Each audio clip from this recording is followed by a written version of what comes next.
Okay, so welcome everyone. So today I want to do a complimentary video to the last video that I did because I was showing how to configure Heli-X with your radio.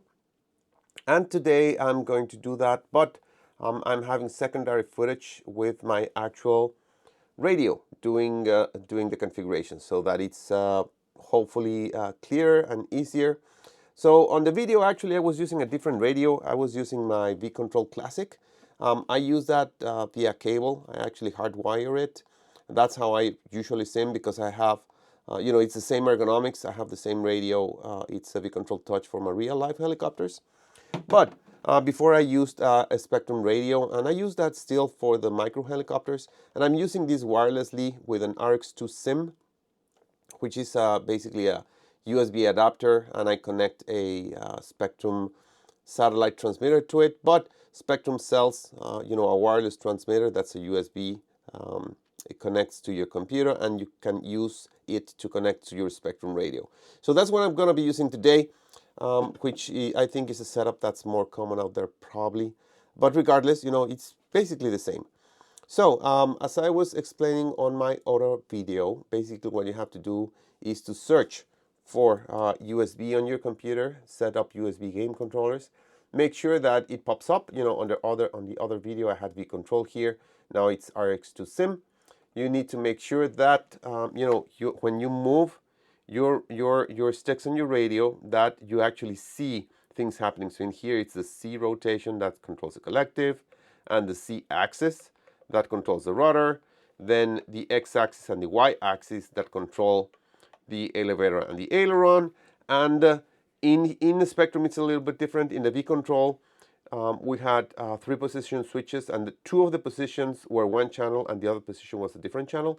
But in here, it's actually completely opposite. I have 2 switches that go to the same channel and have are going to have 4 different values. So we're going to see how to configure that.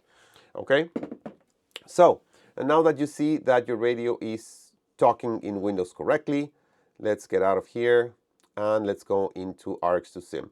So, into Heli-X. So in Heli-X, you have to go into Configuration, Controller, and first make sure that everything's correct. So you see that if I move up and down, I have my collective, left and right, I have my rudder, then I have my elevator and my aileron, and well, that's what we want, right?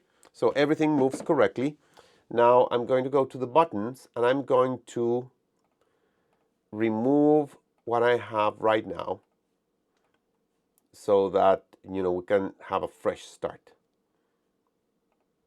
Okay, so right now my radio is going to work, but nothing works. So my throttle hold, which this is the position that I like, throttle hold for me. It doesn't work, and this is the switch that I use for bank switching. It doesn't work either. Okay, so nothing happens on the simulator with my radio.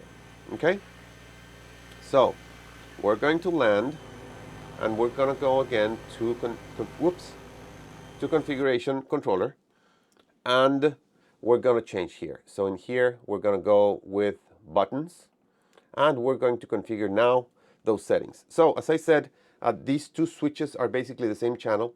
So if I move them, it'll pop up on the screen.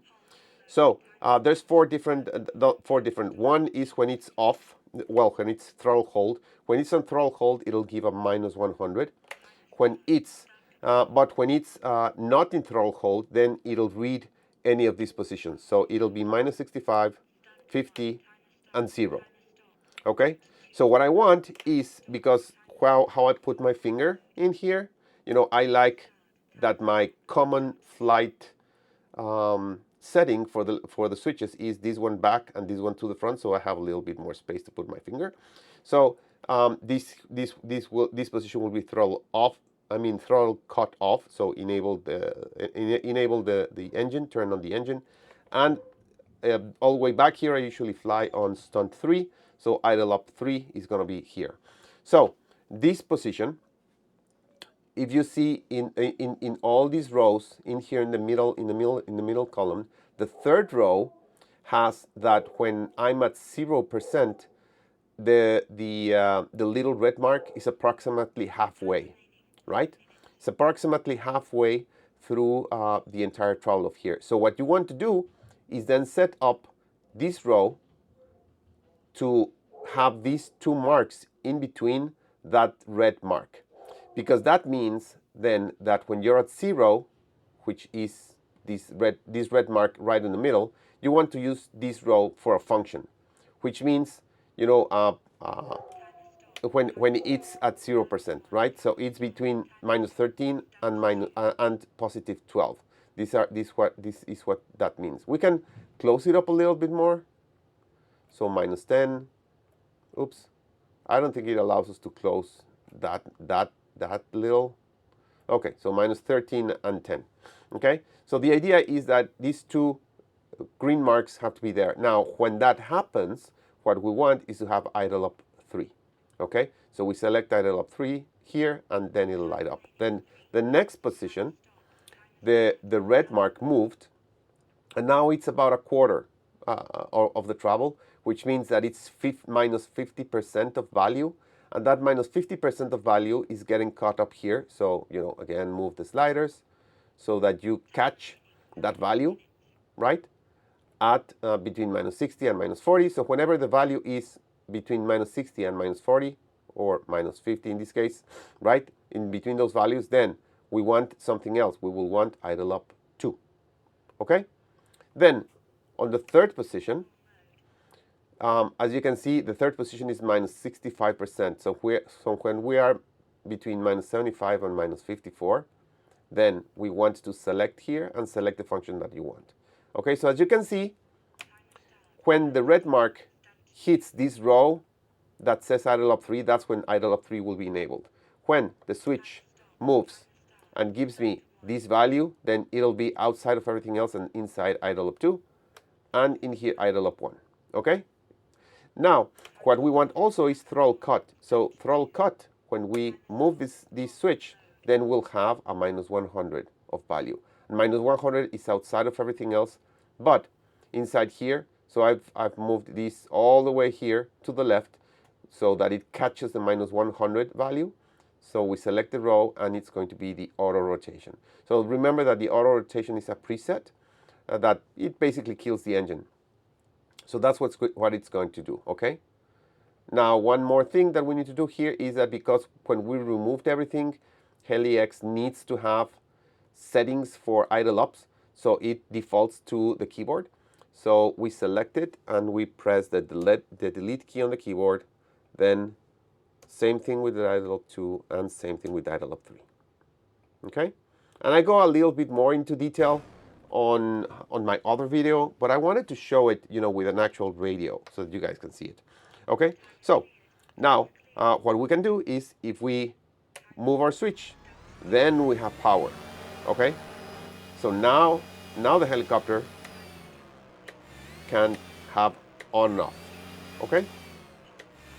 And then we can use our bank switching. So right now, so the furthest position, we put it as the highest head speed, or idle up 3. Then the second one, idle up 2.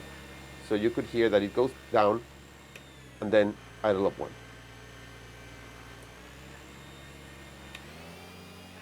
So now we have our bank switching working and our throttle hold working just as in real life.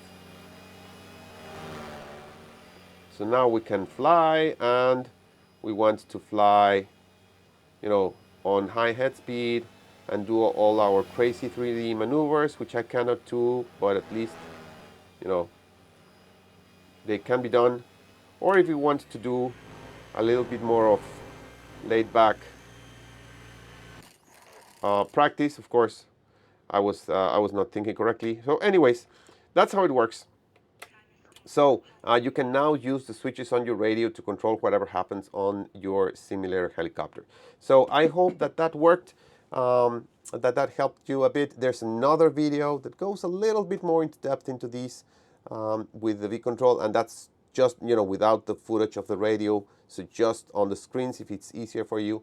So let me know if you liked this video, and of course I will try to answer any questions. Thank you so much for all the feedback, because thanks to that feedback I actually created this video. So Let me know anything, and for sure, have a nice day.